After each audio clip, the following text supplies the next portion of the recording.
नमस्कार, एबिसी चेकमा स्वागत छ। म मेनुका श्रेष्ठ। स्थानीय तहको निर्वाचन सकेर मुलुक यति बेला संघीय निर्वाचनको तर्खरमा छ। निर्वाचनमा राजनीतिक दलहरू कसरी गठबन्धन गरेर जाने भन्नेमा रस्साकस्सीका साथ लागि परेका छन् भने एकातर्फ वाम गठबन्धनको सम्भावनाको खोज पनि गरिरहेका छन्। यही सत्ता गठबन्धनलाई नै अगाडि लगे प्रतिपक्ष दलका नेता केपी शर्मा ओलीलाई तह लगाउने रणनीतिमा सत्ता पक्षका शीर्षस्थ नेताहरू नै लागि परेका छन्। आखिरी राजनीतिक दलहरू जसरी चुनावमा गए पनि देश मङ्सिरमा चुनावमा होमिँदैछ। चुनाव नजिकिँदै जाँदा निर्वाचन प्रणालीलाई लिएर मात्रै टीका टिप्पणी भएको छैन। यस निर्वाचन प्रणाली र व्यवस्थालाई नै लिएर प्रश्न उठ्न थालेको छ। निर्वाचनमा नेताका लागि टिकट पाउनेदेखि जित्नका लागि लाग्ने खर्च नेताहरूको टाउको दुखाइको विषय बनिरहेको छ। के यो निर्वाचन प्रणाली नै महँगो हो? के पैसा खर्च नगरी चुनाव जितिन्न? नेताहरूका लागि नेताहरूका पैसा केमा खर्च हुन्छ? आजको एबिसी चेक यसै विषयमा केन्द्रित छ। नेपालमा निर्वाचन प्रणाली महँगो हुँदै गएको भन्दै राजनीतिक दल, नेता र मतदाता निर्वाचनको क्षेत्रमा काम गरेकाहरूले समेत चिन्ता जनाउँदै आएका छन्। आखिरमा निर्वाचन प्रणालीलाई कसले खर्चिलो बनाउँदै गइरहेको छ त? यो प्रश्न तिनै राजनीतिक दलहरूमै तिर्सिँदै गइरहेको छ। नेकपा माओवादी केन्द्रका अध्यक्ष पुष्पकमल दाहाल प्रचण्डले नै सोमबार एक कार्यक्रममा निर्वाचनमा 10 करोड खर्च हुने र खर्च नगरी चुनाव नजितिने भन्दै यो प्रणाली नै खराब रहेको दावी गरे र यसलाई बदल्नुपर्ने पनि उनले माग गरे। तर प्रचण्डलाई नै सोधौँ न, चुनावमा करोडौँ खर्च गर्न कसले भन्यो? आफैले आफैलाई भनेर चुनावमा 10 करोड खर्चिने र अब पनि खर्च गर्दैछन् वा आफ्ना नेताहरूलाई खर्च गर्न लगाउँदैछन्, जबकि पैसा नहुनेलाई टिकट पनि नदिने प्रचण्ड देउवा र ओली नै हुन् भन्ने खालका आरोप पनि उनीहरू सामु लाग्दै आएको छ। जसले पैसाको बिटो तेर्साउँछ उसैलाई नै बालकोट, बालुवाटार र खुमलटारले टिकट बाँड्छ अनि करोडौँ नभई चुनाव जितिँदैन भन्ने रोइ कराई गर्ने नेताहरू पनि यिनै हुन् र यिनैले निर्वाचन प्रणालीमाथि नै दोष थुपारिरहेका छन्। यो निर्वाचन प्रणाली बिस्तारै बिस्तारै सुरुमा त क्रान्तिको रापताप, आन्दोलनको रापताप हुँदाखेरि त जो उठे पनि जित्ने जस्तो भएको थियौँ। 64 को चुनाव सम्झ्यौ भने माओवादी भनेर उठाइदिएपछि जितिहाल्ने जस्तो भएको थियो नि चाहिँ सबैतिर। अहिले त्यस्तो छैन। अब धेरै पैसा खर्च गर्न सकेन भने, अनेक खालका तिक्रम गर्न जानेन भने चुनाव जितेर आउन धेरै नै गाह्रो छ। अब बिस्तारै बिस्तारै मैले अहिले चाहिँ साथीहरूले थोरै रिपोर्ट सुनाउनु भएको छ। गाउँपालिकाको चुनावमा 10 करोड खर्च गरेर जितेको देखिए क्या ठाउँ ठाउँमा। 10 करोड, बाफ्रे! एउटा गाउँपालिकाको अध्यक्ष 10 करोड खर्च गर्ने भनेपछि प्रदेश र सङ्घको चुनावमा त उनीहरूले 50औं करोड खर्च गर्ने भयो, अरबतिर जाने भयो भने श्रमजीवी जनताले अब क्रान्तिकारीहरूले चुनाव लडेर जितेर आउने भने त सपना जस्तो हुने भयो। आउने को भए दलाल पुँजीपतिहरू आउने भए, नोकरशाह पुँजीपतिहरू आउने भए, भ्रष्टहरू आउने भए। त्यो खतरा दिन प्रतिदिन बढ्दो छ। यसलाई एउटा विषय बनाएर हामीले गहिरो गरी अब राजनीतिक दलहरू जो हिजो संविधान सभामा सङ्घीय लोकतान्त्रिक गणतन्त्रमा सहमत भएका राजनीतिक दलभित्र पनि छलफल गर्नु पर्यो, उनीहरूसँग पनि छलफल गर्नु पर्यो। यो प्रणालीले त हामीले ल्याएको सिस्टम खतरामा पर्यो भन्न पर्यो, सहमति बनाउनु पर्यो, जरुरी पर्यो, जनतालाई अपिल गर्नु पर्यो, सडकमा ल्याउनु पर्यो, ठुल्ठुलो चाहिँ आन्दोलन गर्नुपर्ने भयो। नत्र यो निर्वाचन प्रणालीले देशलाई कहाँ लान्छ भन्न सकिँदैन। लान्छ नराम्रो चाहिँ भूमरीमा नै, भड्खारोमै लान्छ।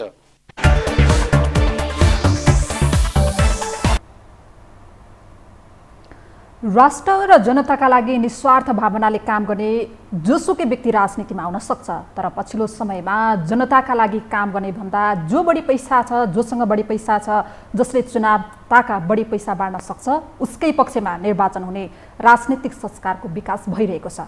यस्तो प्रवृत्तिले पैसावालालाई अवसरसँगै राजनीतिमा बढावा दिइरहेको देखिन्छ, जुन कुरा शीर्षस्थ नेता र पद प्रतिष्ठामा पुगेका नेताका भनाइले नै प्रश्न पार्दछ।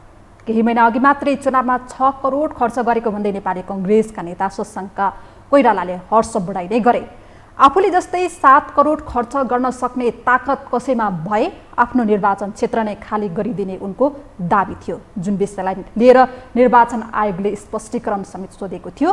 पैसाको आडमा निर्वाचन जित्ने नेताहरूका यस्ता गतिविधिले निर्वाचन प्रणाली कति भड्किलो बन्दै गइरहेको छ भन्ने प्रश्न उब्जिँदै गएको छ। मेरो पहिलो मैले 3 चोटि नवलपरासी क्षेत्र नम्बर 1 गैँडाकोट जसको हो त्यहाँबाट 3 चोटि मैले जितेँ। पहिलो चुनावमा मेरो खर्च 80,000 रुपियाँ थियो। दोस्रो चुनावमा 3 करोड र लास्ट चुनावमा 6 करोड। ल भन्नुहोस् त तपाईँहरू कोही चुनाव लड्न चाहनुहुन्छ मेरो क्षेत्रबाट? म छोड्न तयार छु।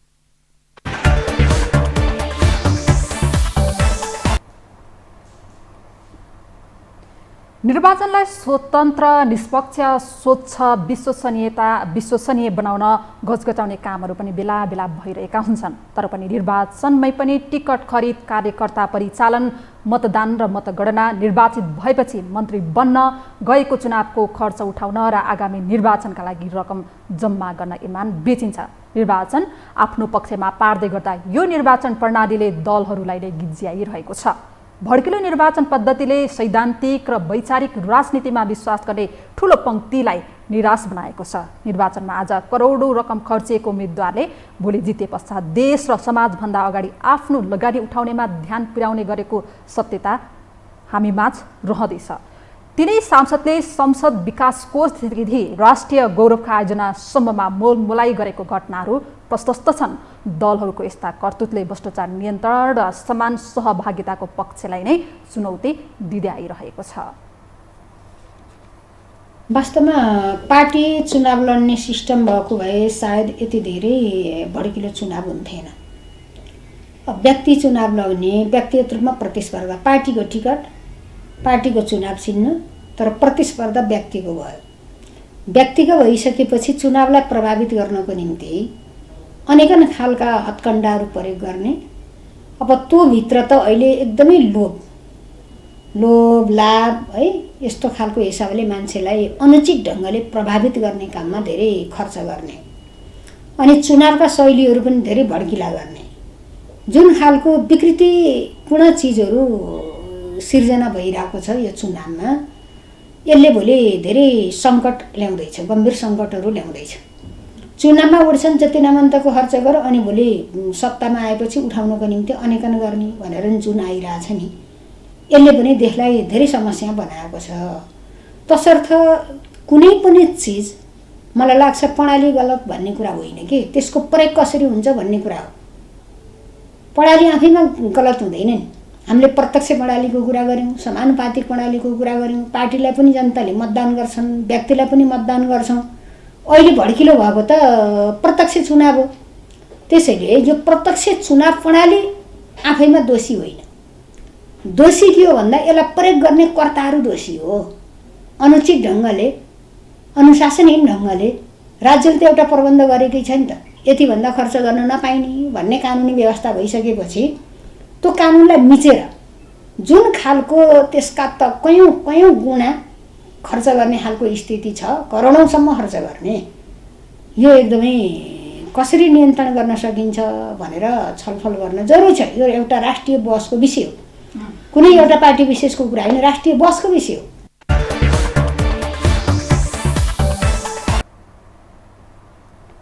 हुन त विभिन्न निर्वाचनका कालखण्डमा पैसै खर्च नभएको भन्ने होइन। वृद्ध अनुभवीहरूका अनुसार चुनावमा हिँड्नेहरूलाई थोरै खानपान खर्च हुन्थ्यो, तर संहितापछिका वडा तहदेखि सङ्घका माननीयको निर्वाचन भने पैसामुखी हुँदै गइरहेको छ।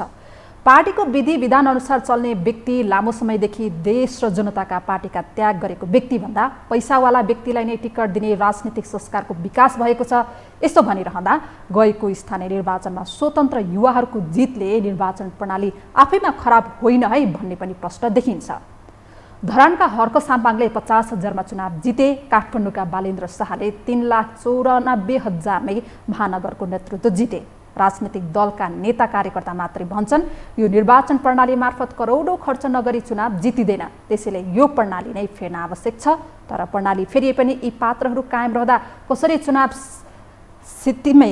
सित्तेमा जितिन्छ त्यसको ग्यारेन्टी कसैले गरेका छैनन्, किनकि प्रचण्ड जस्ता केही नेताको माग पूर्ण समानुपातिक निर्वाचन प्रणाली हो। यो प्रणालीमा उम्मेदवारलाई नभई सिधै पार्टीलाई भोट हालिन्छ र पार्टी नेतृत्वले तय गरेका उम्मेदवारहरूले संसदमा प्रतिनिधित्व गर्छन्।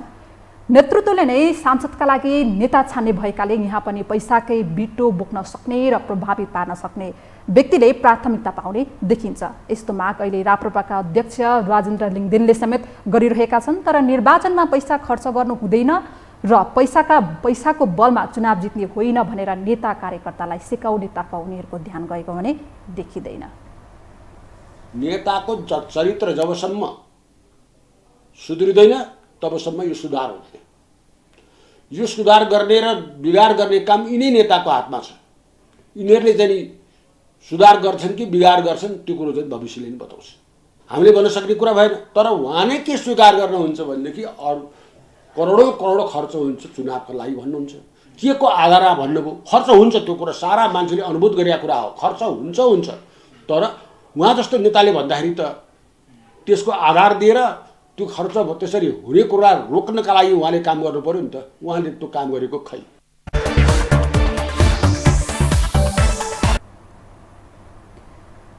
निर्वाचन आयोगले निर्वाचन आचार संहिताबाट राजनीतिक दल र उम्मेदवारको निर्वाचन प्रचार खर्चको सीमा तोक्ने गरेको छ।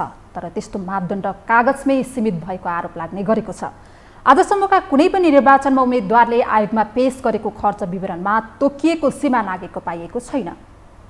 जबकि विजयी उम्मेदवारले र शीर्षस्थ नेता नै यति खर्च गरे उति खर्च गरे भनिरहेका हुन्छन्। जबसम्म राजनैतिक दल तथा उम्मेदवारहरूले निर्वाचन प्रचारमा गर्ने खर्चको स्रोतको प्रमाण सार्वजनिक गर्दैनन्, उम्मेदवारहरूले आफ्नो चल अचल सम्पत्तिको विवरण सार्वजनिक गर्नै पर्ने कानुनी व्यवस्था लागू गरिँदैन, तबसम्म निर्वाचन प्रणाली परिवर्तन गरे पनि निर्वाचनको प्रक्रियामा देखिएका विकृति हट्ने छैन।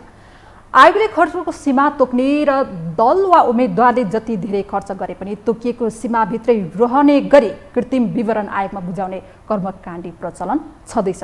भर्खरै सम्पन्न स्थानीय तहको निर्वाचनमा 753 वटै तहका उम्मेदवारले वैधानिक रूपमा 45 अर्ब मात्रै खर्च गरे। तर अदृश्य रूपमा कति खर्च भयो त्यसको लेखाजोखा कसैसँग छैन। यो त भए दलहरूका भड्किला कर्मकाण्डी, जसमा निर्वाचन आयोग नेपालले समेत गत स्थानीय तहको निर्वाचनमा 5 अर्ब 4 करोड 3,92,867 रुपियाँ खर्च गरेको छ, जसले निर्वाचन प्रणाली कति खर्चिलो छ भन्ने प्रश्न देखिन्छ। तर आयोगका पदाधिकारी यो मान्न तयार छैनन्। अलिकति मितव्ययी निर्वाचन गर्न एकै चरणमा निर्वाचन गरौँ भनेर भनेका थियौँ। यसले पनि खर्च कटौतीमा ठुलो योगदान पुगेको छ। यो एकै चरणमा निर्वाचन सम्पन्न भयो। दोस्रो, गत विगतका निर्वाचनहरूमा भन्दा हामीले सबै कर्मचारीहरू तथा अन्य त्यहाँ खटिने स्वयंसेवक लगायत सबैले पाउने खर्च सुविधामा अलिकति केही कटौती गऱ्यौँ। यसले पनि यो खर्च कटौतीमा सहजीकरण भयो। र तेस्रो चाहिँ समय पनि कम भयो। जस्तो पुरै समय लाग्ने भने स्वाभाविक रूपले खर्च प्रारम्भ भइहाल्छ। यो निर्वाचन अवधिमा हुने खर्च भएको कारणले हामीले अलिकति समय पनि कमै पाएको हो, 92-93 दिन मात्रै पायौँ। र चौथो विषय चाहिँ जति सामग्रीहरू लगायत जे आयोगले गर्यो त्यसलाई खुला कम्पिटिसनद्वारा हामीले गऱ्यौँ।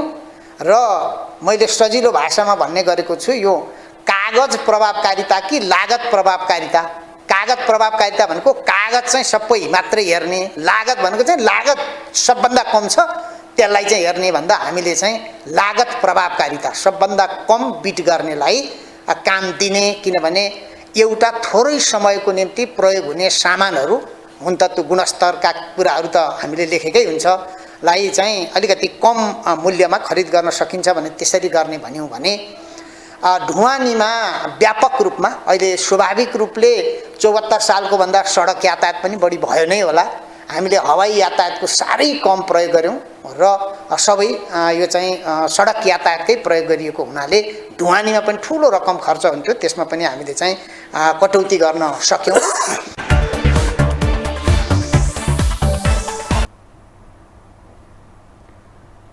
त्यसो त दल र उम्मेदवारले निर्वाचनमा गर्ने खर्च अपारदर्शी हुने गरेकाले लेखाजोखा गर्ने कठिन हुने गरेको छ। जसरी पनि निर्वाचन जित्नै पर्ने मनोवृत्तिले निम्ताउने अवांछित प्रतिस्पर्धामा उम्मेदवारले आफ्नो चल अचल सम्पत्ति समेत खर्च गरेको देखिएको छ। उम्मेदवारले देश र जनताको सेवाकै लागि निर्वाचनमा हदै नाग्ने गरी खर्च गरेका हुन् त भन्दा पनि व्यवहारमा त्यस्तो फिटिक्कै देखिँदैन। त्यसैले यो शासन प्रणाली नै परिवर्तन हुनुपर्ने आवाज पनि बेला बेला उठ्ने गरेको छ। जुन शासकीय स्वरूप जुन बनायौँ नि, यो शासकीय स्वरूप अहिले भद्दा खालको भयो, महँगो भयो। अब यति धेरै प्रतिनिधि पाल्नु पर्यो हामीले, र त्यसो भएको हुनाले यसमा केही नयाँ करेक्सन चाहिँ के जरुरी हो भने, मैले शासन पद्धतिको करेक्सनको कुरा गरिनँ, शासकीय स्वरूपको करेक्सन चाहिँ जरुरी छ। त्यसो हुँदा हामी सम्भव भयो भने तपाईँ संविधानमा संशोधन गरेर हामी प्रत्यक्ष निर्वाचित कार्यकारी राष्ट्रप्रमुखमा जानुपर्छ। प्रत्यक्ष निर्वाचित कार्यकारी राष्ट्रप्रमुख उसले धेर पनि होइन, उही 11 भए पुग्छ, 11 सदस्यीय केन्द्रीय मन्त्रीमण्डल। त्यो प्रत्यक्ष निर्वाचित कार्यकारी राष्ट्रप्रमुखले नै तपाईँको छनौट गर्छ, विज्ञहरू राखेर छनौट गर्छ। त्यस पछाडि पार्लियामेन्ट चाहिँ अहिलेको जति हामी एकदम भारी भरकम सङ्ख्यामा छौँ नि, 165वटा निर्वाचन क्षेत्र हो भने 165 जनाको पार्लियामेन्ट बनाएको हुन्छ। पार्लियामेन्ट मेम्बरबाट मन्त्री बन्ने कुरालाई हामीले निषेध गर्नुपर्ने हुन्छ। सांसद मन्त्री बन्न नपाउने, त्यसो हुँदा करप्सन कम हुन्छ, धेरै कम हुन्छ, खर्च पनि घट्छ, कम पनि हुन्छ। र हामीले 165 मा समानुपातिक खोइ त, समावेशी खोइ त भन्ने कुरा उठ्ला हो, ती गर्ने त्यो 165 मै गरे हुन्छ। प्रत्यक्ष निर्वाचित 165 जुन निर्वाचन क्षेत्र छ त्यसैमा तपाईँ समानुपातिक समावेशी त्यसैमा खोजे हुन्छ। बरु अहिलेको 59 सदस्यीय राष्ट्रिय सभालाई अलिक बढाएर त्यो अप्पर हाउस समानुपातिक समावेशी के गर्नुपर्ने हो त्यो राष्ट्रिय सभालाई थोरै बढाइदिए हुन्छ। त्यसले प्रतिनिधि सभा त्यो तपाईँको त्यो प्रतिनिधि सभा नै हो, त्यो कानुन बनाउने नै हो, त्यसले त्यो व्यवस्थापकीय कामै गर्छ। त कार्यकारीको हकमा प्रत्यक्ष निर्वाचित राष्ट्रप्रमुख तपाईँले चाहिँ राष्ट्रपति बनाइसकेपछि उसले जम्मा 11 जना जतिको चाहिँ मन्त्रीमण्डल बनाउने गरी हामीले चाहिँ संविधानमा लेखे भइहाल्यो। जस्तो संविधानमा लेखे चाहिँ हामी पहिला कति 60-62 सम्म पनि मन्त्रीमण्डल थियो कुनै बेला, तर पछि त्यो अति भयो भनेपछि 25 भन्दा बढाउन नपाउने भनेर चाहिँ हामीले संविधान लेखेपछि भयो नि त।